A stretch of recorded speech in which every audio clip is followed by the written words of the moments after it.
नमस्कार दोस्तों, कैसे हैं आप सभी। उम्मीद करता हूं कि आप लोग स्वस्थ होंगे। So let's start. आज का हम डिस्कशन, आज की क्लास हम शुरू करते हैं। सो अब इसके साथ हम लोग चलते हैं। और सबसे पहले जब भी कभी कोई भी आपको तैयारी करनी है, सो आपके पास एक सबसे इंपॉर्टेंट जो सबसे बड़ा हथियार है वो है आप किसी भी तरीके से आप सिलेबस को समझें। सिलेबस को समझना ये एक बहुत ही इंपॉर्टेंट वर्क होता है और सिलेबस पे आपको काम करना बहुत जरूरी होता है। क्लियर है? तो सिलेबस पे आप काम जरूर करें, सिलेबस को समझें कि सिलेबस क्या है, सिलेबस किस तरह से हमारे लिए बहुत महत्वपूर्ण हो जाता है। सिलेबस का जो एक आयाम होता है, जैसे मैं अभी आपको सिलेबस समझाने में थोड़ा समय ले रहा हूं, थोड़ा सा मैं इसमें टाइम ले रहा हूं क्वेश्चन के साथ। अभी तक किसी भी एकेडमी ने इस बार का पेपर इतना डिटेल वे में डिस्कस नहीं किया है। न सिर्फ डिस्कस किया, आपको पहले दिन से ही राइटिंग में लेकर आ रहे हैं। क्योंकि जब जो बच्चे मेरे साथ आलोक रंजन के वेबिनार में थे, उन्हें एक बात तो बहुत क्लियर हो गई होगी कि उन्होंने जब लास्ट में कहा कि आईएएस की तैयारी उन्होंने कैसे की और आपको कैसे करनी चाहिए, उन्होंने पहली लाइन ही लिखी थी कि मुझे सिलेबस पे आपकी कमांड होनी चाहिए, नंबर 1। दूसरा, प्रीवियस ईयर पेपर पे आपकी कमांड होनी चाहिए। तीसरा, आपको राइटिंग स्किल पर आपकी महारत होनी चाहिए, यानी आपको लेखन आना चाहिए। आंसर राइटिंग आपकी पर्सनैलिटी का एक बड़ा इंपॉर्टेंट हिस्सा होना चाहिए।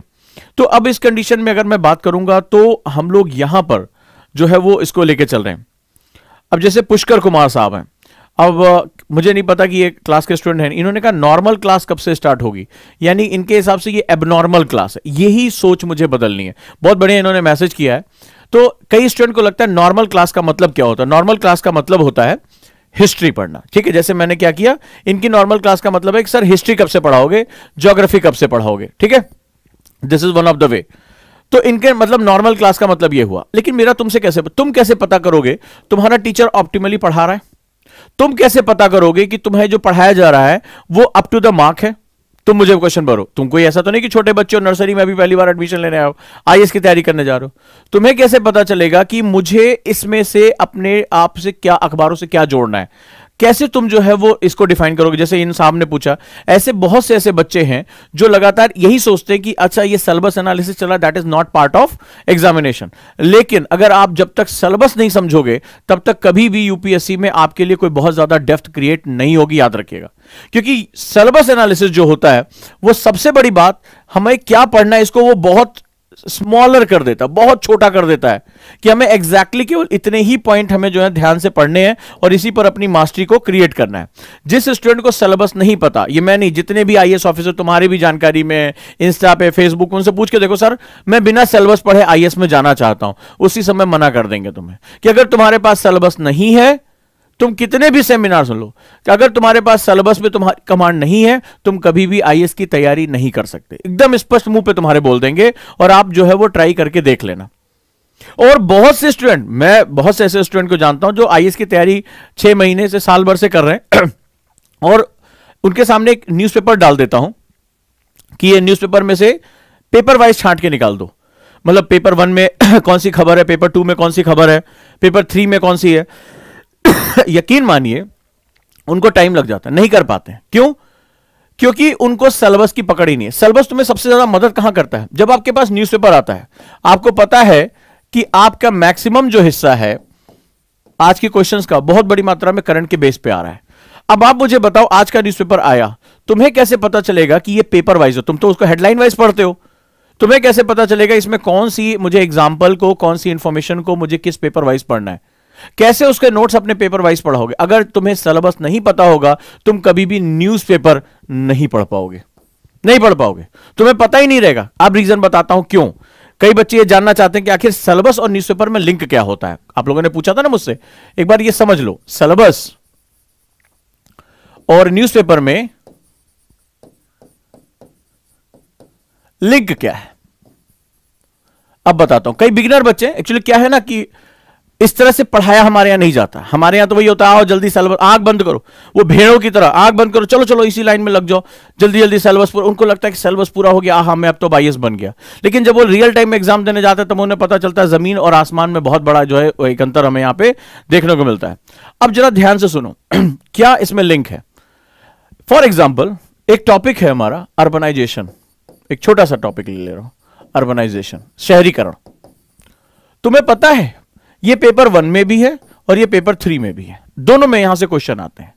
लेकिन जिस स्टूडेंट को सिलेबस पता होगा उसको पता है कि अगर पेपर 1 में पूछा जा रहा है तो अर्बन डेवलपमेंट और अर्बनाइजेशन से रिलेटेड प्रॉब्लम होगी। जब पेपर 3 में अर्बनाइजेशन पूछा जाएगा, यही ध्यान रखिएगा, बहुत बड़ा अंतर है। तुम्हारी सारा ज्ञान, मैं बार बार क्यों कहता हूं आईएएस व्यक्ति नहीं, व्यक्तित्व का इम्तिहान है। ये राज नहीं पता होगा तुम्हारे, बोले अर्बनाइजेशन पढ़ लिया, अरे बहुत कुछ जानते हैं, बिना सिलेबस को देखे तुमने पढ़ लिया। पेपर 1 में जब अर्बनाइजेशन यानी शहरीकरण की तरफ जाते हो तो वहां क्वेश्चन तुमसे पूछा जाता है कि अर्बनाइजेशन की प्रॉब्लम क्या है, समस्याएं क्या है, किस तरह से हमारी जनसंख्या और अर्बनाइजेशन को लिंक किया जा रहा है। लेकिन जब जीएस पेपर 3 में जाओगे तो वो ग्रोथ इंजन के रूप में, यानी कि डेवलपमेंटल, यानी कि एक जो जिसे हम लोग विकास का इंजन कहते हैं, उस रूप में पूछा जाएगा। अगर तुमने पेपर 1 में इसको इकोनॉमी के बेस पे लिख दिया, तुम्हें लगा अरे अर्बनाइजेशन पढ़ लिया, अरे सब कुछ आता है, अखबार में आया था, उठा के पढ़ लिया, अखबार में आया था कि कैसे जो है अर्बनाइजेशन में जो है वो इकोनॉमिक गतिविधियां बढ़ रही हैं, भारत की 80% इकोनॉमी जो है वो टॉप 50 शहरों के अंदर ही है, तो आपने उठाया। अब पेपर 1 में अगर तुमने इसको पेपर 3 यानी इकोनॉमी के हिसाब से लिख दिया, मार्क्स नहीं देगा। तुम अपने खून से लिख के चले आना, कोई बात नहीं है, ऐसे नस काट लो, लिख ले ना, लिखता हूं खत तुम्हें, इसको चिट्ठी ना समझना, सब कुछ लिख लेना, लेकिन वो नंबर नहीं देगा।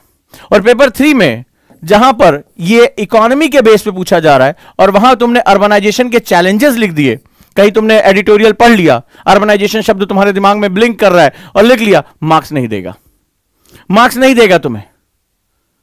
फीमेल प्रॉब्लम्स को पेपर 1 में सोशल इश्यूज के बेस पे जस्टिस किया जाता है, पेपर 3 में उसको लेबर फोर्स के हिसाब से जस्टिस किया जाता है। और दोनों के लिखने का तरीका, दोनों के फैक्ट, दोनों का स्ट्रक्चर बिल्कुल अलग होता है।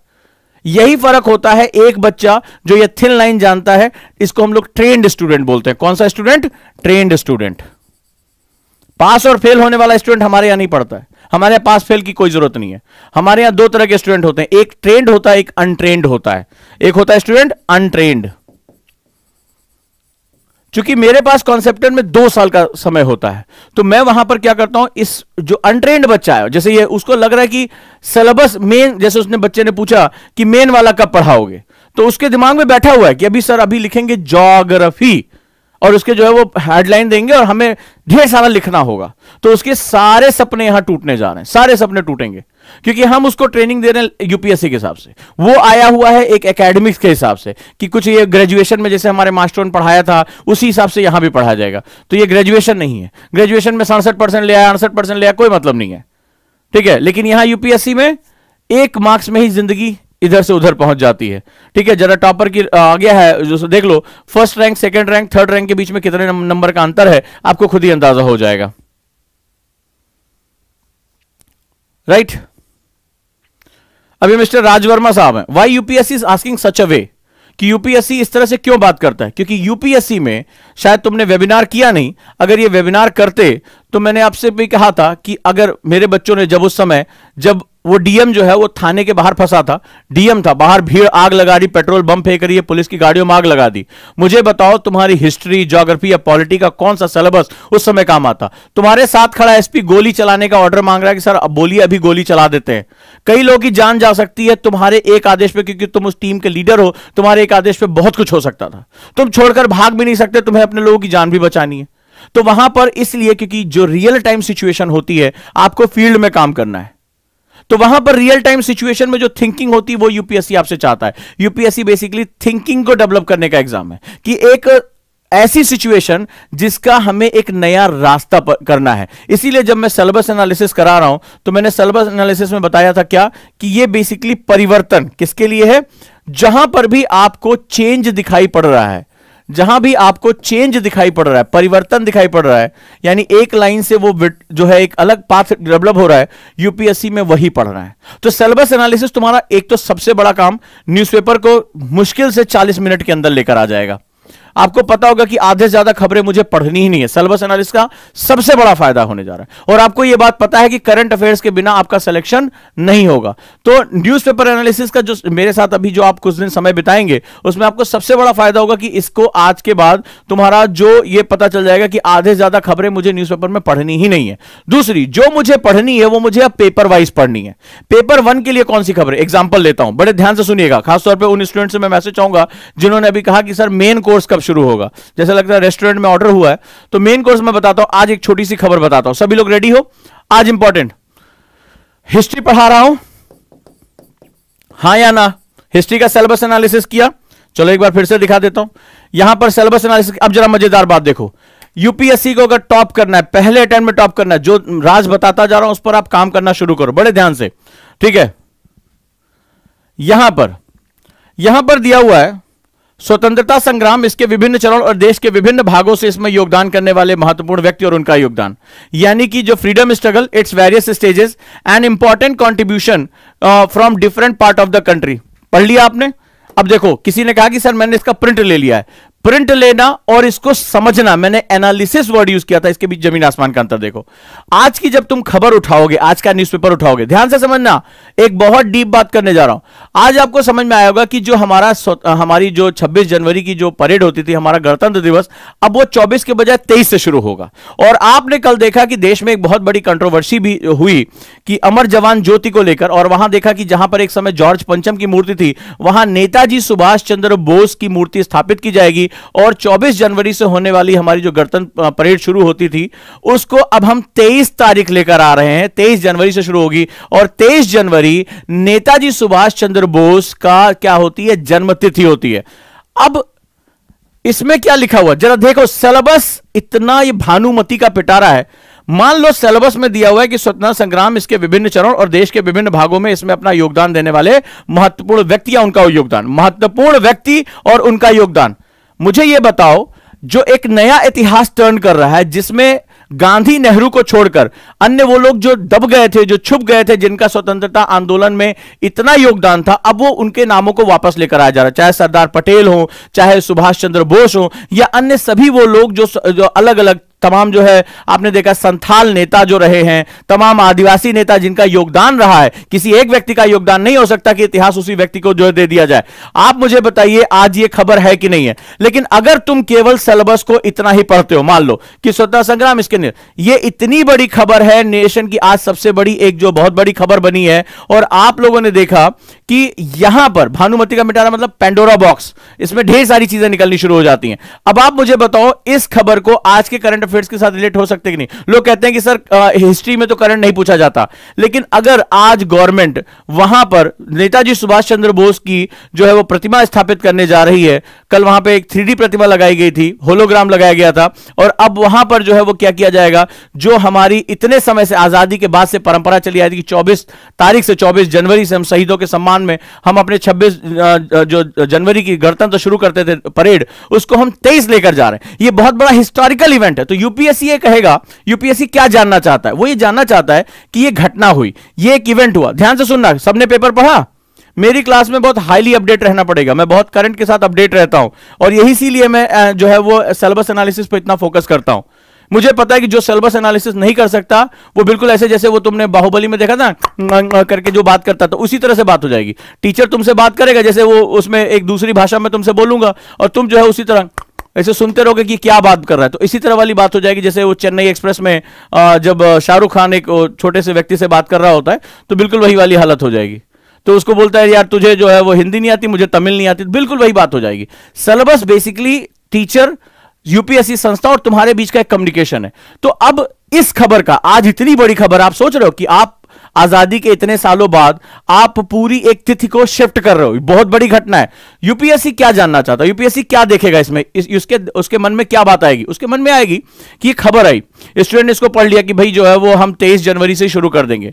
यूपीएससी को यह भी पता है कि बच्चे ने पढ़ लिया नेताजी सुभाष चंद्र बोस के बारे में जो है ये जानकारी, लेकिन यूपीएससी पूछेगा कि इतनी बड़ी बड़ी बातें हो रही, क्या इस स्टूडेंट को नेताजी सुभाष चंद्र बोस का आजादी में योगदान क्या क्या है इसके बारे में उसको पता भी है? किस कारण से ये इवेंट हुआ इसके बारे में पता है? घटना आज की है, लेकिन वो इतिहास में जाकर पूछेगा। वो नेताजी सुभाष चंद्र बोस के सारे क्रियाकलापों को, सारे उनके द्वारा आंदोलन किए जाने वाले, गांधी से उनके होने वाले वैचारिक मतभेदों, उनकी विचारधारा, उनकी फिलॉसफी, इन सब के बारे में पूछेगा तुमसे। तो तुम अगर ये सोच रहे हो कि हिस्ट्री में करंट नहीं है, बिल्कुल गलत है, बिल्कुल गलत है, राइट?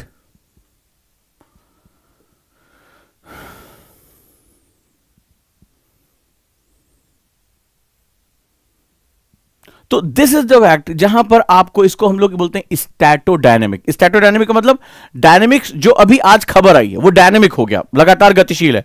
स्टैटो मतलब इस खबर का मेरे सब्जेक्ट में बेस कहां है, ठीक, वो ये नहीं पूछेगा बताओ खबर की हेडलाइन क्या थी, किस तारीख को जो है ये गणतंत्र दिवस को जो है शिफ्ट किया, एक दिन पहले जो है वो शुरू किया जा रहा है, ये इससे उसको कोई मतलब नहीं। वो ये पूछेगा कि जिस महानुभाव की बात हो रही है, जिस महान जो है वो व्यक्ति की बात हो रही है, और जहां पर हम लोग इसके स्थापना की बात कर रहे हैं, उसका बेसिक इतिहास क्या है, उसका हमारे स्वतंत्रता आंदोलन में क्या योगदान है, उसकी विचारधारा क्या थी, किस लिए गांधी और नेहरू, गांधी और जो है इनके बीच में कॉन्फ्लिक्ट हुआ।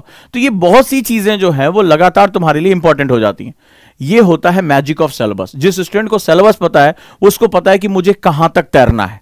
अदरवाइज ज्यादातर स्टूडेंट इस यूपीएससी नाम की जो ये गहरी नदी है इसमें डूब ही जाते हैं, डूब जाते हैं। क्यों? उनको पता होता है कि उनको यही नहीं पता कि इसकी गहराई, इसका परास कितना है, और ये तुम्हें सिर्फ सिलेबस बता सकता है। ठीक है, चलिए आगे बात करते हैं। और मैंने आप लोगों को क्वेश्चन होमवर्क करने के लिए दिया था ओजांग टेस्ट प्रैक्टिस पर, वो सारी ई बुक अवेलेबल है, सभी को ये बात पता है, राइट। तो अब हम लोग हिस्ट्री में बात कर रहे थे, यहां पर हमारा डिस्कशन हुआ था वो सभी पॉइंट्स, वो सभी लोग, वो सभी घटनाएं जिन्होंने इतिहास में एक क्या किया था, एक डायमेंशन क्रिएट किया। और ये देख लेना बहुत महत्वपूर्ण, क्यों? क्योंकि इतिहास का एक तरह से पुनर्लेखन हो रहा है, इतिहास को रीराइट किया जा रहा है। History is now going to rewrite. बहुत लंबे समय तक जो नेहरूवियन हमारे जो हिस्ट्री थी या हमारी जो ब्रिटिश हिस्ट्री थी वही हमें पढ़ाई जा रही थी। अब हम भारतीय खुद अपनी लीजेसी को सर्च कर रहे हैं। हम उन लोगों को सर्च कर रहे हैं जो नेहरू गांधी के इतर भी बहुत से लोगों का योगदान था, आप लोगों को पता भी नहीं, हमारे आदिवासियों का भी योगदान था, नॉर्थ ईस्ट के लोगों का योगदान था, लेकिन वो सभी इतिहास के पन्नों में कहीं दब गए हैं, केवल कुछ ही लोग हाईलाइट हैं। और जब कोई व्यक्ति आंदोलन करता है, जैसे आपने देखा होगा कि अगर गांधी और सुभाष चंद्र बोस के विचार एक जैसे होते तो कभी भी कॉन्फ्लिक्ट नहीं होता। आखिर ऐसा क्या विचार था नेताजी सुभाष चंद्र बोस का जो गांधी से अलग था? ये फिलॉसफी है, क्योंकि आंदोलन इन्हीं विचारों पर खड़े किए जाते हैं। जहां गांधी कहते हैं कि अहिंसा परमो धर्मा, अहिंसा की बात कर रहे हैं, वो अहिंसा को आगे लेकर जा रहे हैं, सारे आंदोलन नॉन वायलेंस पे हो। चौरी चौरा कांड के बाद उन्होंने आंदोलन वापस ले लिया। वहीं नेताजी कहते हैं तुम मुझे खून दो मैं तुम्हें आजादी दूंगा। इसका मतलब क्या? There is a lot of philosophical differences. बहुत बड़ा जो है वो एक दार्शनिक जो है दोनों के बीच में हमें अंतर दिखाई पड़ता। तो हमें यूपीएससी चाहेगा कि तुम इस अंतर को समझो, इस अंतर को जानो। जब तक इस डेप्थ को नहीं जानोगे तब तक ये पूरा का पूरा समय जो है वो तुम्हारे लिए किसी काम का नहीं होगा, राइट।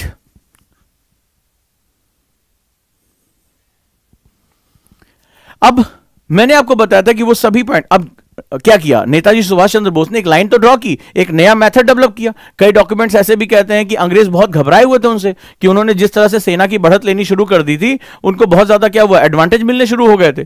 तो there lot of things are there. तो अभी जितने नए बच्चे हैं वो पहली बात एक याद रखें कि न्यूज़पेपर उनके जीवन का एक इंपॉर्टेंट पार्ट होना चाहिए। दूसरा, मैंने आज बताया कि न्यूज़पेपर पढ़ने के लिए सिलेबस एनालिसिस बहुत जरूरी है। तीसरा, आप तब तक न्यूज़पेपर नहीं पढ़ सकते, आप चाय की दुकान पे बैठ के नहीं पढ़ रहे हैं, आप यूपीएससी की तैयारी कर रहे हैं, तो जब तक आप सिलेबस पे आपकी कमांड नहीं होगी तब तक आपके लिए न्यूज़पेपर एक बहुत बड़ा बोझ बन जाएगा। जो सिलेबस पे कमांड रखते हैं वो जानते हैं कि न्यूज़पेपर में केवल कुछ ही खबरें उनके काम की होती हैं, क्योंकि खबरों को सिर्फ पढ़ना नहीं है, खबरों को वहां पर जो भी आपकी न्यूज आ रही है उसको सिलेबस के अकॉर्डिंग क्या करना है, जस्टिफाई करना है। आज मैंने एग्जाम्पल दिया कि एक ही कॉमन शब्द है अर्बनाइजेशन, पेपर 1 में भी है, पेपर 3 में भी है, लेकिन अगर तुमने पेपर 3 में पेपर 1 के अकॉर्डिंग लिख दिया, मार्क्स आपको नहीं दिए जाएंगे। ये ऐसी बारीक अंतर होता है जो स्टूडेंट को जल्दी नहीं बताया जाता है, और फिर जब वो गलतियां करता चला जाता है, सिलेक्शन से दूर होता चला जाता है, तब पता चलता है कि बहुत उसका जो कीमती समय बर्बाद हो चुका है। तो आपको पसंद आए या ना आए, ये एक मैंडेटरी पार्ट है कि 4 चीजें आप कभी भी नहीं छोड़ेंगे। सिलेबस एनालिसिस, दूसरा प्रीवियस ईयर पेपर, ठीक है, तीसरा न्यूज़पेपर, और चौथा आपका आंसर राइटिंग। ये 4 बेसिक पिलर है जिनके बेसिस पर ही आपकी पूरी पर्सनालिटी तय होती है। क्लियर है? चलें आगे चलते हैं। और अब हम इसी सेगमेंट में एक नई चीज को समझते हैं। हमने क्वेश्चन किया था, तो हमने एक क्वेश्चन आपको दिया था, आप भी चाहें तो खुद से कर सकते हैं। ये इस बार का मेंस का पेपर है। अब आप देखिए क्वेश्चन किस तरह से सिलेबस के हिसाब से आ रहे हैं।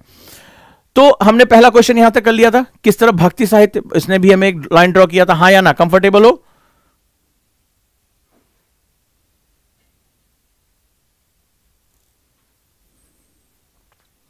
अब पूनम ने लिखा न्यूज़पेपर कैसे पढ़ें ये भी बता दो। बता तो रहा हूं, जब तक सिलेबस पे तुम्हारी कमांड नहीं होगी कि सिलेबस क्या है, सिलेबस की लैंग्वेज क्या है, तब तक न्यूज़पेपर आप नहीं पढ़ सकते।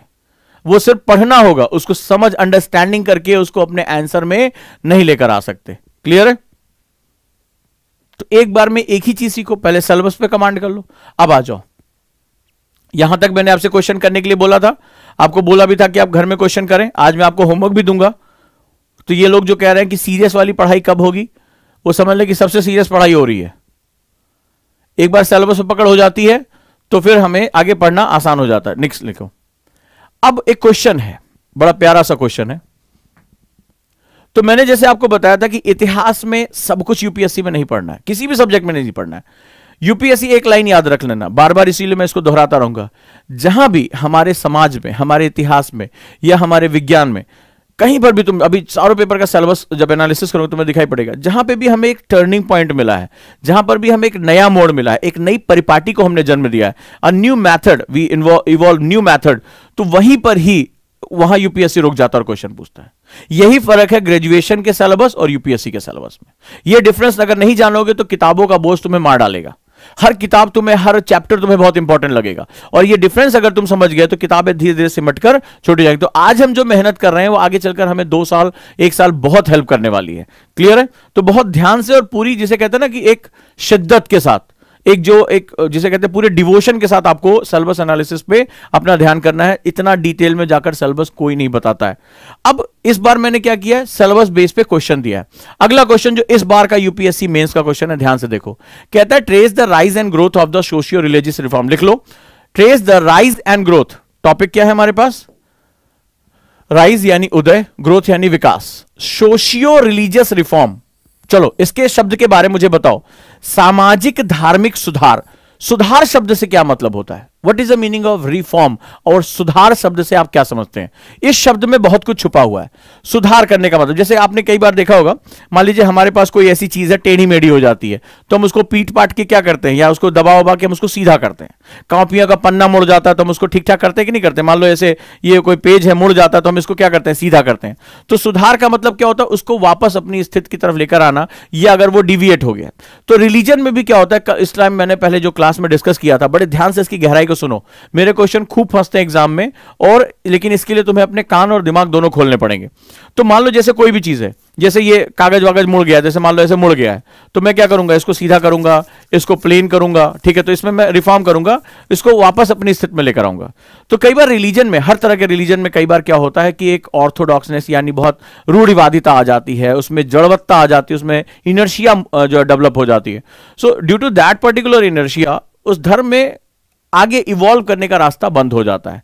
तो उसको रिफाइन करना पड़ता है, उसको सुधार करना पड़ता है। समाज में भी यही होता है, रिलीजन में भी ये होता है, पॉलिटिक्स में भी ये होता है, इकोनॉमिक्स में भी, हर जगह हर बार वो चीज अपनी जगह से क्या होती है, हटने लगती है। सो हमें उसको क्या करना पड़ता है, करेक्टिव मेजर्स लेने पड़ते हैं, हम उसको सुधार की प्रक्रिया में लाना पड़ता है। इकोनॉमी को देखो, इकोनॉमी चलते चलते चलते चलते अचानक से क्या हो जाएगा, इन्फ्लेशन आ जाएगा, अचानक से रुकावट हो जाएगी, तो हमें इकोनॉमिक रिफॉर्म्स करने पड़ते हैं। 1991 में हमने क्या किया था, इकोनॉमिक रिफॉर्म किया था। आपने सुना होगा, 10th 12th में पढ़ा होगा, नहीं तो आप पढ़ेंगे।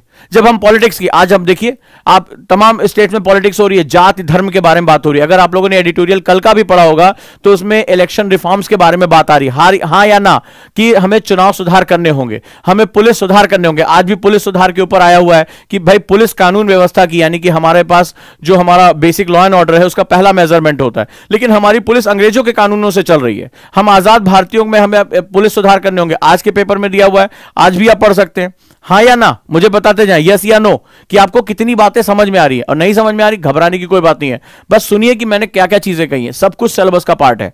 इसके बाद अगर हम अपनी पॉलिटिक्स की बात करें, हमने जो है वो समाज की बात करें, तो समाज में बहुत कुरीतियां आ जाती हैं। कई बार आपने देखा होगा, दलित बच्चों को पीट पीट के उनको स्कूल नहीं जाने दिया जाता। अभी आपने देखा कि एक व्यक्ति को जो है आग लगा दी गई। तो हमारे यहाँ, या महिलाओं को जो उनके अधिकार नहीं दिया जाता, हम करेक्टिव मेजर्स करते हैं ना। हमने पंचायत में महिलाओं के लिए आरक्षण किया कि महिलाओं को पावर नहीं मिल रही है, तो आर्टिकल 243D लेकर आए कि महिलाओं को आरक्षण दिया जाएगा पंचायत में।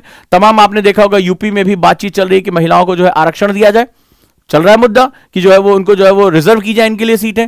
तो तमाम जगहों पर बार बार क्या होता है, हमें सोसाइटी में भी रिफॉर्म्स लाने पड़ते। तो हर चीज, चाहे रिलीजन हो, इकोनॉमी हो, पॉलिटिक्स हो, कोई भी सिस्टम हो हमारा, या हमारे हिस्टोरिकल सेगमेंट्स हो, आप देखिए हमारे इतिहास के तथ्यों में बार बार बदलाव होते कि नहीं होते। अगर ऐसा नहीं होता तो हम बार बार जो है वो जाके इतिहास को रिफॉर्म करने की बात क्यों करते? तो हम वहां पर क्या करते हैं, उसको करेक्टिव मेजर्स लेकर आते हैं, यानी उसको फिर वापस लेकर आते हैं। तो सुधारों का ये जो है वो मतलब होता है। क्या कह रहा है? कह रहा है यंग बंगाल एवं ब्रह्म समाज के विशेष संदर्भ में। अब दो चीजों, यानी यंग बंगाल और ब्रह्म समाज, ये दोनों क्या थे? ये दोनों वो मैथ जो है आंदोलन थे, वो ऐसे जो है इन्होंने एक ऐसे फेडरेशंस बनाई, एक ऐसा ग्रुप बनाया जिसने जो बनी बनाई परपाटी थी उससे कुछ लीक से हटकर इन्होंने काम किया और रिफॉर्म करने की कोशिश की, यानी शुद्ध करने, उसमें जो है वो क्या हुआ, परिवर्तन लाने का प्रयास शुरू किया।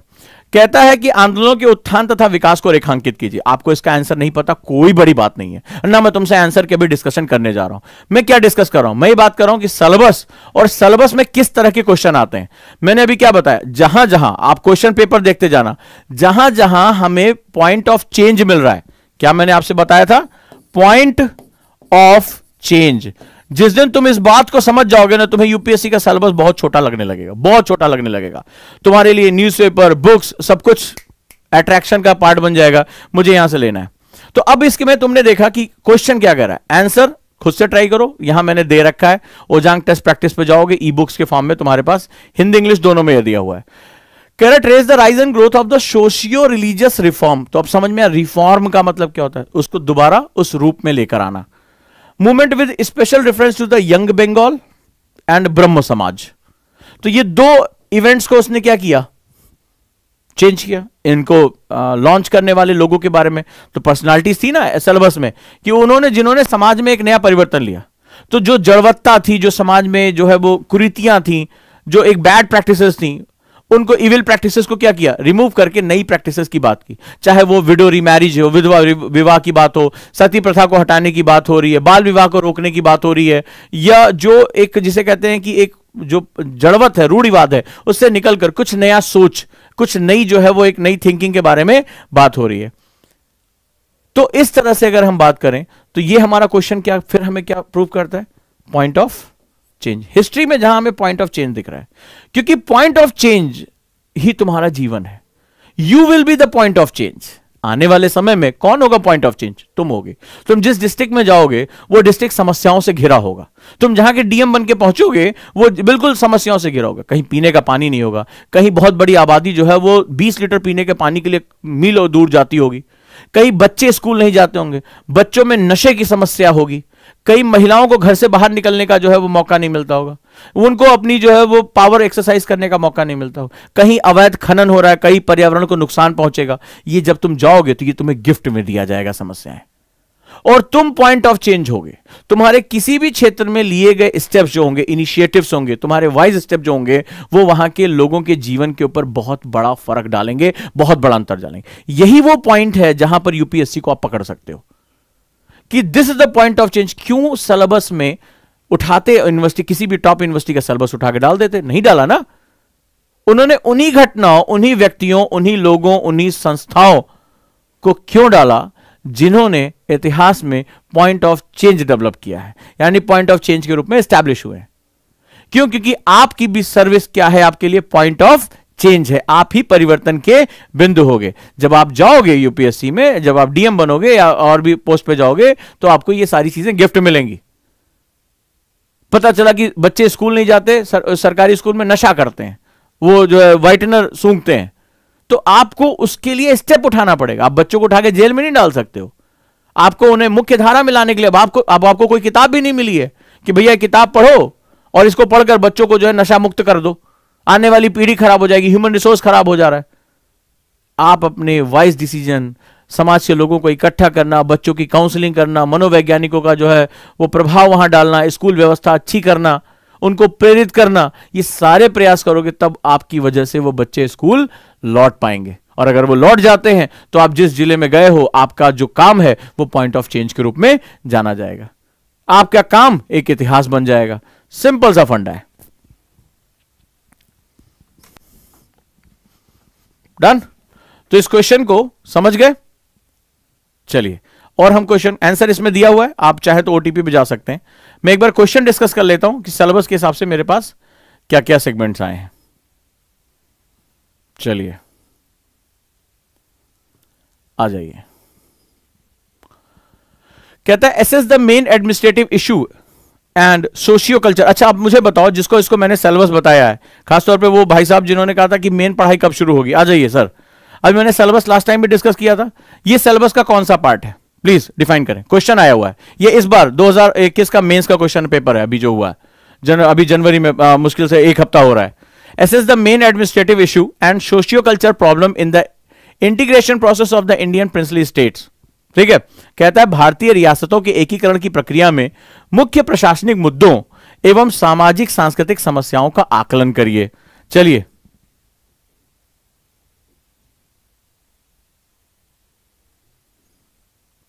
गरिमा अभी आपका मैसेज पढ़ लिया, मैं इसको अभी रिप्लाई करता हूं।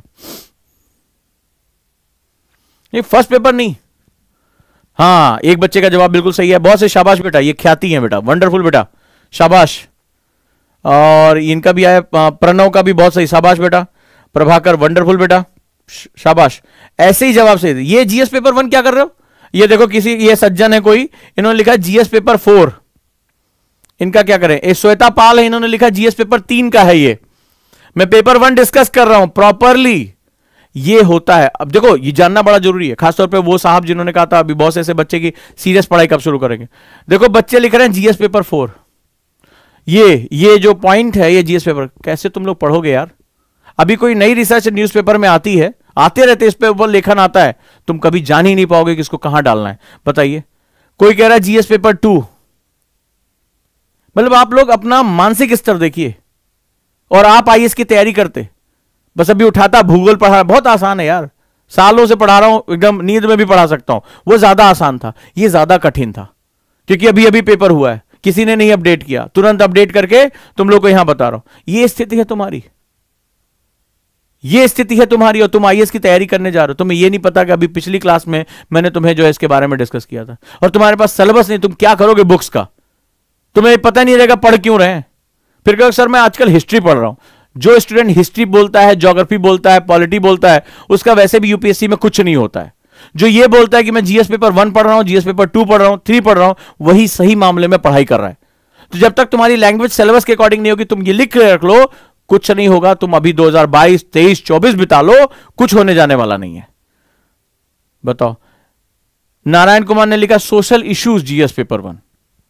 होश में आओ, ठीक है, होश में आओ, और नहीं आओगे तो मैं क्लास में लेकर आता हूं। ये गुरुकुल टाइप के यहां पे टीचिंग होती है, मैं झकझोर के उठाता हूं। जरा तुम लोग अपनी बेहोशी का आलम जरा देख लो, अभी पिछली क्लास में डिस्कस किया था।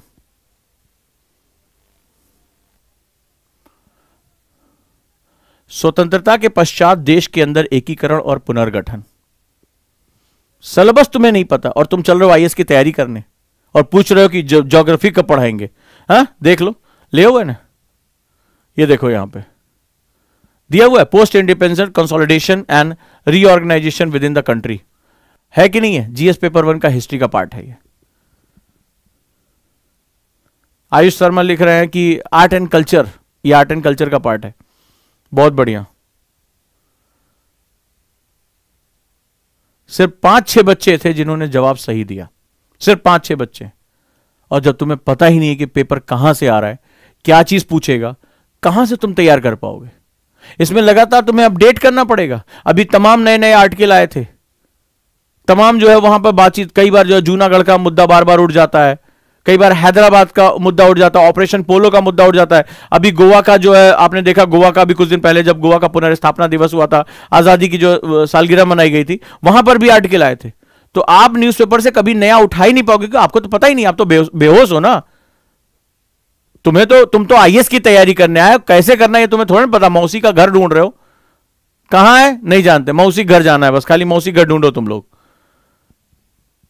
यही चीज, इसीलिए मैंने कहा था पहले तोड़ूंगा फिर जोड़ूंगा।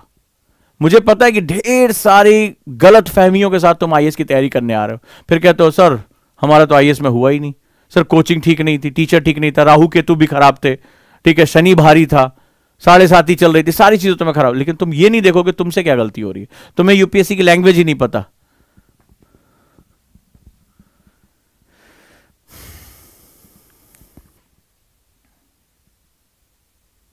क्लियर? शाबाश। अब आ जाओ, क्वेश्चन देखो कहां से पूछा है, सिलेबस क्वेश्चन, बहुत मजा आएगा तुम्हें। क्वेश्चन क्या पूछा है? भारतीय रियासतों के एकीकरण की प्रक्रिया में। अब जरा इसमें कीवर्ड ढूंढो, क्वेश्चन को पढ़ना और उसकी लैंग्वेज, आंसर की बात नहीं कर रहा हूं, घबराओ नहीं। लेकिन क्वेश्चन जब तुम्हें मैं ये पढ़ाता जाऊंगा ना, अगली बार जब हम लोग क्लास में जाएंगे ना, या अखबार में कुछ भी आएगा, अब मैं गारंटी के साथ कह रहा हूं भूलोगे नहीं, तुम कतई नहीं भूलोगे, और आर्टिकल आते ही आते हैं लगातार। कह रहा है भारतीय रियासतों के एकीकरण की मुख्य भूमि में प्रॉब्लम में। अब दो चीजें पूछ रहे हैं। एकीकरण, सबसे बड़ी बात, एकीकरण की प्रक्रिया, why the process of unification, right. Problem जो है इंटीग्रेशन प्रोसेस ऑफ इंडियन, ये हमें क्यों जरूरत, यूनिफिकेशन क्यों करना है हमें, क्यों हमें जोड़ना है? क्योंकि भारत को एक राष्ट्र के रूप में, एक राजनीतिक, एक सामाजिक, एक आर्थिक ताकत के रूप में स्थापित करना है। अगर राष्ट्र एक, हमें बचपन से सिखाया जाता है कि ये 5 उंगलियां हैं, ये मुट्ठी बन गई तो ताकत होता है, यूनिटी इन स्ट्रेंथ, हमें बार बार ये सिखाया जाता है। तो जब तक हमें अंग्रेज बिखरा हुआ लेके चले गए थे, हमें जैसे किसी ने माला तोड़ के ऐसे बिखरा दिया, हमें बिखरा के चले गए थे कि तुम फंसे रहो। और उनका यह कोशिश थी कि भारत इस प्रक्रिया में कभी भी सक्सेसफुल नहीं हो पाएगा इस प्रोसेस में, और फिर जो क्या होगा वो जाकर अंग्रेजों के पैरों पर गिर जाएगा। हंस रहे थे कि 6-7 साल की बात है, फिर भारत कभी भी राष्ट्र के रूप में, कभी भी नेशन के प्रोसेस में वो खड़ा ही नहीं होगा और भीख मांगता वो हमारे पास आएगा। लेकिन हमारे जो आजादी के जो विद्वान, जो महान पुरुष थे, जो सरदार पटेल जैसे लोग थे और तमाम ऐसे लोग, इन्होंने उस असंभव काम को संभव करके दिखा दिया। आज जिस हम महान राष्ट्र की, आज हम जिस पीढ़ी की हम बात कर रहे हैं, आज हम 26 जनवरी मना रहे हैं, 15 अगस्त मना रहे हैं, उसका सही स्वरूप देने के लिए बहुत बड़ा कार्य हुआ था। सो सबसे पहले आपको यह क्वेश्चन पूछना है कि एकीकरण की प्रक्रिया क्या, क्यों इंपॉर्टेंट है, वाई। और आज अगर खालिस्तान की मांग उठ रही है, ऐसा नहीं कि मुद्दे, हमेशा मैंने एक वर्ड यूज किया है, इस वर्ड को मेरे साथ समझने की कोशिश करना, statodynamics. Statodynamic, static portion and dynamic portion. जिस स्टूडेंट को सफल करना आ गया, लिखवा के ले लो, उसका सिलेक्शन होगा ही होगा। तो किस लिए पढ़ने आए हो? मजे मजे के लिए, कुछ हल्का हल्का पढ़ा के जो है एंजॉय, पापा से बोले पापा अपन अब आईएएस की तैयारी कर रहे हैं इसलिए आए हो, ये आईएएस बनना ही है इसलिए आए हो?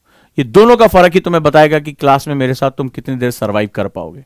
घुटन होने लगेगी जो यहां फैशन के लिए आए हैं, जो पापा मम्मी से थोड़ा सा गैप लेकर आए हैं कि चलो यार इसी बहाने आईएएस की तैयारी के बहाने कुछ मजा करेंगे, उनको मेरी क्लास में बहुत घुटन होने जा रही है।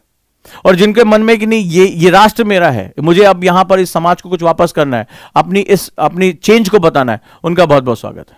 तो स्टैटोडायनेमिक्स में आपको सफलिंग करना सीखना पड़ेगा। सबसे पहली बात, एकीकरण की प्रक्रिया क्यों जरूरी है, और अगर वो उस समय जरूरी थी 1947 में, तो आज अगर बोडोलैंड की मांग हो रही है, अगर खालिस्तान की मांग हो रही है, या किसी और हिस्से की बात हो रही है, अगर जो है अलग अलग नगा लोग अपना नगालिम की बात कर रहे हैं,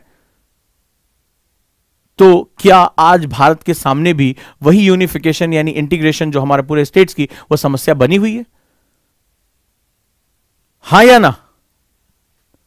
अगर इस अंतर को समझोगे कि इतिहास स्वयं को दोहराता है, इस बार मैंने पढ़ाया था, ये ऐसे आया हुआ 125 नंबर का, बच्चों ने मैसेज किया कि सर ये ऐसे सीधे सीधे आगे, आपने यहां क्लास में डिस्कस किया था इसको, जो बड़ी मछली छोटी मछली इतिहास खुद को दोहराता, पद चिन्हों वाला। जो भी मेरे बच्चे मुझे सुन रहे होंगे उनको अच्छी तरह पता होगा कि ये पूरी चीज उनको पढ़ाई हुई थी। तो अगर उस कंडीशन में हो तो स्टैटोडायनेमिक्स बहुत जरूरी। सबसे बड़ी बात है, क्या इतिहास में वापस फिर से वही विलगा हो रहा है? अगर नहीं हो रहा तो आज भारत के क्षेत्रों को भारत से अलग करने की बात क्यों हो रही है, क्यों हो रही है, जरा बात करो इस पर। दूसरी चीज, अब सवाल है कि वहां से किस तरह की चीज है। कह रहा है कि मुख्य प्रशासनिक मुद्दे, एडमिनिस्ट्रेटिव, क्या प्रॉब्लम्स थी हमारे पास। अब यहां पर अगर तुम ये सोच रहे हो कि इसका आंसर केवल और केवल हिस्ट्री के बेस पे दे पाओगे, तो वहां पर कभी भी लाइन नहीं ड्रॉ कर पाओगे। जब भारत के बारे में, इसकी थोड़ी सी ज्योग्राफी के बारे में जानोगे, तो तुम्हें पता चलेगा कि भारत ज्योग्राफिकल रूप से कितना विविध है। कोई है मेरा बच्चा जो एनसीईआरटी का है? एनसीईआरटी बैच में कोई है जिसको मैंने पढ़ाया था कि भारत भौगोलिक रूप से कितना विविध है? और भारत की विविधता कई बार बहुत चुनौतियां पैदा करती है, चाहे वो महान हिमालय की बात हो, चाहे नॉर्थ ईस्ट की बात हो, रेगिस्तान की बात हो, हमारे तटीय मैदानों की बात हो, पठारों की बात हो, या हमारे प्लेन्स यानी मैदानों की बात हो, राइट। आपको आंसर राइटिंग में एक आर्ट सीखनी है जो दूसरे नहीं दे रहे हैं। अगर मैंने लिखा, मुझे मार्क्स देगा यूपीएससी, मुझे देगा, और मुझे तो मार्क्स लेना है, मुझे लड़ना है। तो ये जो चीज है ये बड़ी इंपॉर्टेंट है तुम्हारे लिए। क्लियर है? तो मुख्य प्रशासनिक मुद्दे। और अब आ जाओ सामाजिक सांस्कृतिक समस्या, यानी कि सोशल कल्चरल। अच्छा, मेरा कितना स्टूडेंट है? अगर इनसे मेरा कोई बच्चा होगा, मैंने आपको बताया था कि संस्कृतियां भूगोल पर निर्भर होती हैं। आ जाओ, किसी को याद आ रहा है? Culture dependent on geography. किसको किसको ये लाइन याद आ रही है? अभी तो भी परसों की क्लास में ये बात बोली थी, पुराने वाले बच्चों को पढ़ाया था शाबाश, सुजाता का भी जवाब आ गया, वंडरफुल।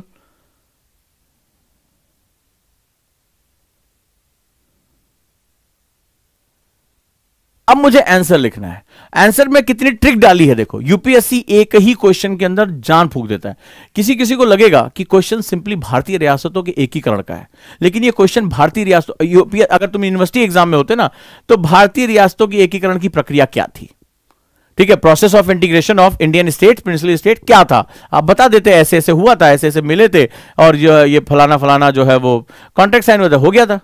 लेकिन इस क्वेश्चन की डेप्थ देखो, वो एक क्वेश्चन के अंदर गागर के अंदर सागर भरता है, इसी का नाम यूपीएससी है। गागर के अंदर सागर है, मतलब उसमें आपको सब कुछ निचोड़ लेता है। कह रहा है कि मुख्य प्रशासनिक मुद्दे और सामाजिक सांस्कृतिक समस्या। अब सामाजिक सांस्कृतिक समस्या, मेरा स्टूडेंट अगर कोई भी होगा उसको पता होगा कि मैं हमेशा कहता हूं कि कल्चर और ज्योग्राफी को कभी भी अलग अलग करके नहीं देख सकते। तो जब भारत को जब पूरी तरह से तुम एनालाइज करते हो तो तुम्हें समझ में आता है कि हमारी जो अलग अलग, किसको किसको याद है जो मेरे वर्ड्स जिनको, पहचान का संकट, आइडेंटिटी क्राइसिस, हमारी पहचाने कई बार हमारी पहचानों के स्ट्रगल का रीजन बन जाती। याद आ रहा है? मेंस का क्वेश्चन करा रहा हूं, एनसीईआरटी वालों के लिए तो और इंपॉर्टेंट है। ये समझें कि हम जो पढ़ रहे हैं उसकी डेप्थ कितनी जा रही है। मजा आ रहा है? कई बच्चों का जो है आंसर, हाँ सर मजा आ रहा है कि इसमें ये यस यस करके मैसेज आ रहे हैं इनके, सब बिल्कुल से। अब समझ में आया? एक ही क्वेश्चन में, हिस्ट्री के क्वेश्चन में, और आपको पता है सोशल इश्यूज पेपर 1 में है, ज्योग्राफी पेपर 1 में। अभी आंसर सिलेबस एनालिसिस कराऊंगा।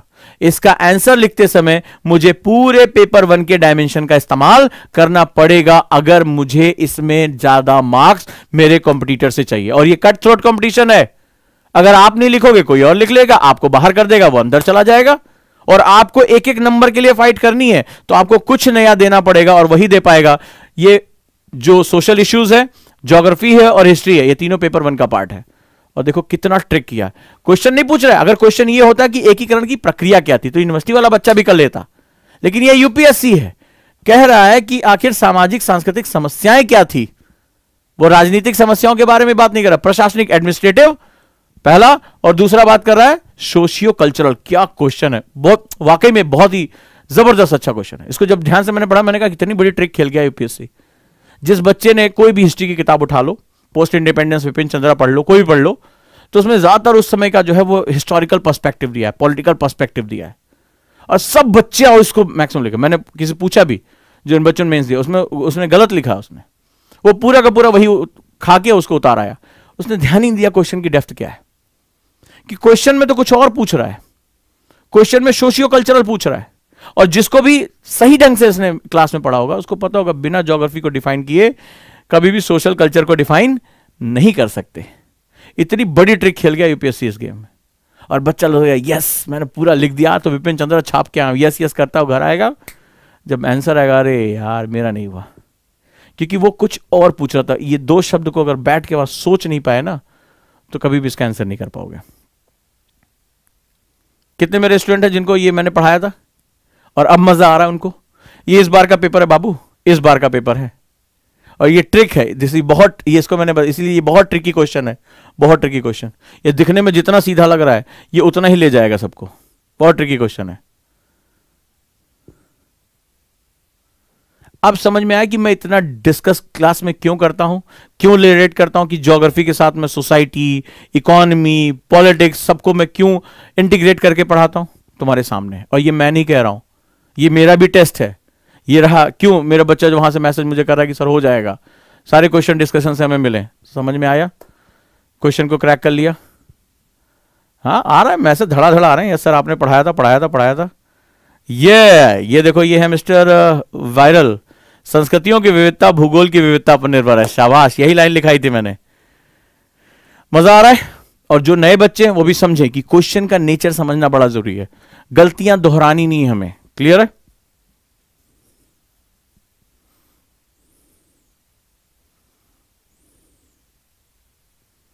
निधि ने लिखा है कि सर दोनों क्लासेस लिंक होने पर बहुत मजा आ रहा है, कॉन्फिडेंस तुम्हारा बढ़ रहा है। मेंस का क्वेश्चन हिट कर रहे हो।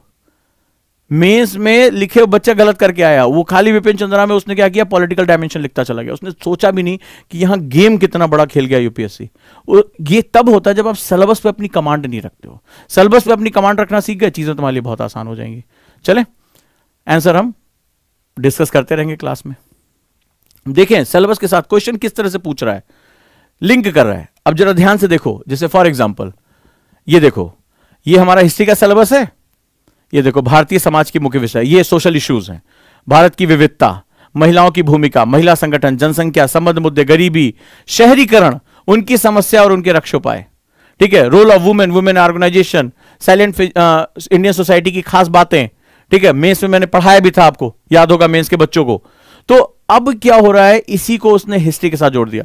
अब ये इंडियन सोसाइटी, भारतीय समाज का सिलेबस है, ये हिस्ट्री का सिलेबस है, और इसके नीचे भूगोल का सिलेबस है। आपने देखा कि क्वेश्चन को कैसे उसने मर्ज किया, कैसे उसने लपेटा। जो स्टूडेंट सिलेबस पे अपनी कमांड नहीं कर पाएगा, उसके लिए यूपीएससी में अंदर घुसना बहुत मुश्किल है। उसके लिए उसकी किताबें वो बस रटेगा, न्यूज़पेपर तो कतई नहीं पढ़ पाएगा, समझने की तो खैर बात ही छोड़ दो।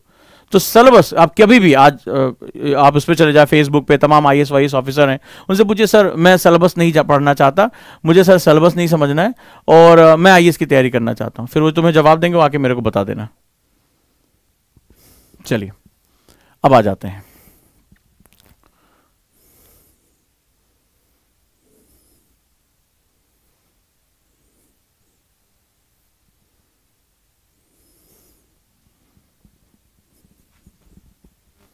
क्लियर? चलो क्वेश्चन लिख रहे हो तुम लोग, लिखते जाओ। To what extent did the role of moderates prepare a base for the wider freedom movement? Comment. ये इस बार जो है वो बड़ा ट्विस्टिंग क्वेश्चन आया था। नरमपंथियों की भूमिका ने किस हद तक व्यापक स्वतंत्रता आंदोलन के लिए आधार तैयार किया? टिप्पणी करें। क्या यह सिलेबस में है? क्या सिलेबस में है?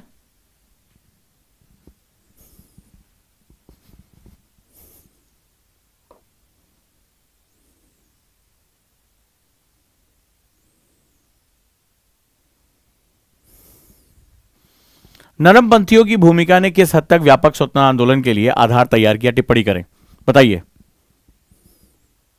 To what extent did the role of the moderate prepare a base for the wider freedom movement? Is it? पहले आइडेंटिफाई करो, सिलेबस में है। शाबाश ओजांकियन, साहिल रहमान ने बिल्कुल सही कहा, वंडरफुल। अच्छा लगता है तुम नाम के पहले जब ओजांकियन वर्ड यूज करते हो, बहुत बढ़िया, thank you so much honour करने के लिए। हाँ गुड। मुझे पॉइंट बताओ, जीएस पेपर 1 में किस पॉइंट पे है? सबके लिए, और जिसको नहीं पता वो फिर से पढ़े, लिखे, मेरे से बात करे, लेकिन मास्टर ऑफ द सिलेबस। अभी आज मेहनत कर लो, कल तुम्हें लगेगा सिलेबस अचानक से एकदम छोटा सा हो गया। अरे यार मुझे पता है, न्यूज़पेपर जो कहते हो, न्यूज़पेपर, मैगजीन, बुक्स, ये सब कुछ तुम्हारी अपनी हो जाएंगी, सब मैग्नेट की तरह इनको खींचोगे।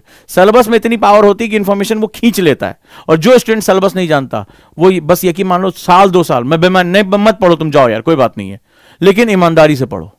और आज मेरे सभी बच्चों को बहुत गर्व महसूस हो रहा होगा जिनको मैंने एनसीईआरटी पढ़ाया है, या मेरे कॉन्सेप्टर के बच्चे, उनके लिए भी ओपन क्लास है ये। अभी सिलेबस फिर से रिवाइज करने का, एटलीस्ट मेंस में जा रहे हैं वो, और मेंस में जिनको पढ़ाया, आज उनको गर्व महसूस हो रहा होगा कि किस चीज पे हम कनेक्ट कर रहे हैं। राइट, चलो देख लेते हैं, कंफर्म कर लेते हैं। बार बार पढ़ो, ये एक बार में नहीं आता है, इसको बार बार पढ़ना पड़ता है। पॉइंट, एक एक पॉइंट से क्वेश्चन कैसे आता है, देखो यहां लिखा हुआ है, स्वतंत्रता संग्राम तथा इसके विभिन्न चरण। राइट, यानी freedom struggle its various stages. तो जब स्टेजेस में जाते हो तो हमें कई स्टेजेस दिखाई पड़ते। एक समय था जब हम चिट्ठियां दिखा करते थे, तो उनको नरमपंथी कहा जाए। 1907 में ये क्वेश्चन आया था, 1907 में नरमपंथ और गरमपंथ अलग अलग हो गया। तो ये मॉडरेट्स हुआ करते थे, जैसे दादा भाई नौरोजी या तमाम अन्य नेता जो हैं, गोपाल कृष्ण गोखले, ये चिट्ठियां लिखना, सभाएं करना, और ये लोगों को अवेयर करने का काम करते थे। वो न्यूज़पेपर में लिखा करते थे, ये डायरेक्टली सरकार से टक्कर नहीं लिया करते थे, ठीक है, ये उससे ज्यादा हेड ऑन नहीं, उनको पता था कि हमारी संख्या बहुत कम है, जब तक कि हम एक बेस नहीं तैयार कर लें। इसीलिए गांधी ने आगे चलकर गोपाल कृष्ण गोखले को अपना गुरु माना था, अपना राजनीतिक, अपना जो है पॉलिटिकल गुरु माना था। तो उस कंडीशन में क्या कि बेस कैसे तैयार करना है। जब ज्यादा लोग हमारी बात सुनना शुरू कर देंगे, जब तक उनको यह नहीं पता चलेगा कि आजादी का मतलब क्या होता है, what is the political meaning of freedom, what is the social meaning of freedom, तो जब तक हम ये बेस नहीं तैयार कर लेंगे तब तक हम डायरेक्टली हेड ऑन कोलिजन नहीं कर सकते जो है वो अंग्रेजों के साथ। तो यहां पर क्या था कि स्टेजेस, अब देखो यहां पर दिया हुआ है, आपको ये टिप पर होना चाहिए, टिप पर होना चाहिए कि आपको इसको कैसे पढ़ना है और इसको कैसे अपना आउटपुट हमें देना है। शाबाश शेख सहेद, ये जीएस पेपर 3 ये क्या लिख रहे हो तुम? जीएस पेपर 3 में है ये, सामने लिखा हुआ है। बताइए, आप इसको जीएस पेपर 3 में लिख जाएंगे तो अभी आपको पता ही नहीं कि सिर्फ सिलेबस नहीं होता है, सिलेबस ही डिफाइन करता है कि आंसर क्या होगा। सिलेबस डिफाइन करता है आंसर क्या होगा। बताइए सर, बहुत गलत बात है। जिनको सिलेबस की लैंग्वेज नहीं आती ना, तो जैसे वो बोल रहा था ना बाहुबली में करके जो बोलता था, तो ऐसे मैं भी बोलूं तो समझ में नहीं आएगा ना तुम्हें। बोले सर पता नहीं आप क्या बोल रहे हैं। Syllabus is the language between you and UPSC. UPSC जो चाहता है वो अपने सिलेबस के माध्यम से कह रहा है, मुझे कोई दिक्कत नहीं है। डन, समय तुम्हारा बेकार जाएगा। और यहां एकेडमी में हम यही चाहते हैं कि आप बहुत ताकतवर बन के निकले। अब इस क्वेश्चन के अंदर क्या है, टू व्हाट एक्सटेंट, क्वेश्चन में बड़ा ट्रिक है। इस तरह के जब क्वेश्चन आते हैं, टू व्हाट एक्सटेंट, व्हाट पहले लगा दिया, ठीक है, तो ये व्हाट एक्सटेंट मतलब इसमें तुम्हें क्या करना पड़ेगा। जो मेरे आंसर राइटिंग के बच्चे होंगे, जिन्होंने आंसर राइटिंग क्लास, उन्हें पता होगा टू व्हाट एक्सटेंट का मतलब क्या होता है, किस हद तक। इसका मतलब होता है जस्टिफाई। ये अब तुम्हारे ऊपर है, तुम किस सोच के हो। यूपीएससी सोच भी आपकी देखता है कि आप क्या हो, ठीक है, किस हद तक यू जस्टिफाई। कि तुम्हें लग रहा है, नहीं तुम्हें लग रहा है नरमपंथियों की भूमिका नहीं है, फ्री हो लिखने के लिए।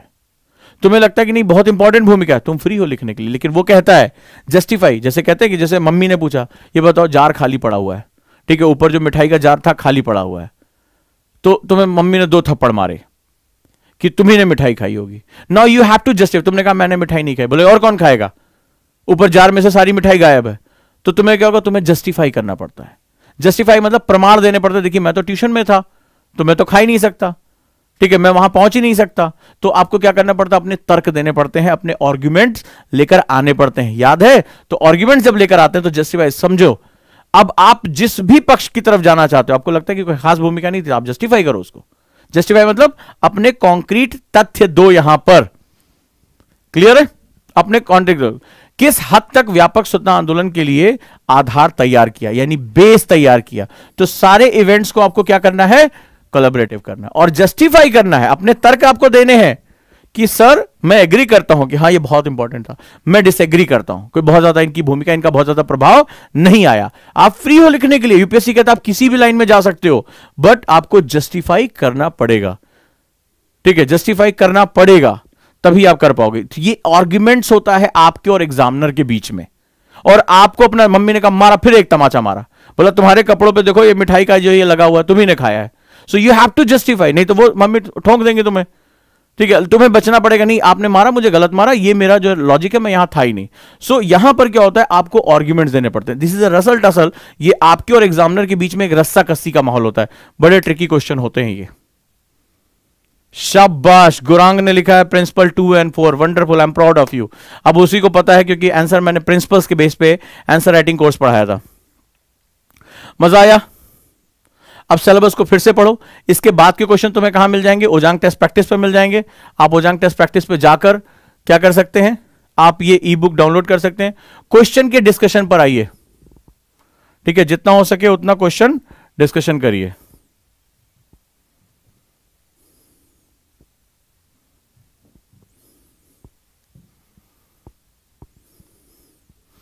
ओजांग टेस्ट प्रैक्टिस के ब्राउजर पे भी आपको मिल जाएगा। तो ये आप जाएंगे नीचे सबसे, here you will get all the e books free में। ये हिंदी में है और ये इंग्लिश में दिया है। जैसे जैसे मैं कोर्स आगे बढ़ाता जाऊंगा और बाकी बुकलेट्स आपको मिल जाएंगी। बहुत मजा आएगा आपको इसको करने में, ठीक है।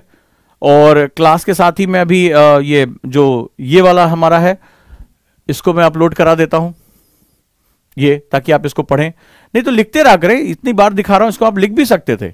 हमें देखो, ये लिखने से आपको समझ में नहीं आने वाला। एनालिसिस इसीलिए करा रहा हूं, मेहनत कर रहा हूं, क्योंकि इसके अंदर क्या चीजें हैं वो जब तक देखो, बार बार मैं भी एक बार उस दिन पढ़ाया था, कितने लोगों को समझ में आया। उसके बाद भी क्लास में कोई कह रहा है जीएस पेपर 4 से आया, कोई कह रहा 3 से कह रहा है, फिर अभी अगली क्लास में आऊंगा फिर समझाऊंगा। ये इतनी जल्दी पत्थर की लकीर जो है इतनी जल्दी ड्रॉ नहीं होती, मेहनत करनी पड़ती। लेकिन एक बार ये छप गई ना दिमाग में, तो नोबडी कैन स्टॉप यू।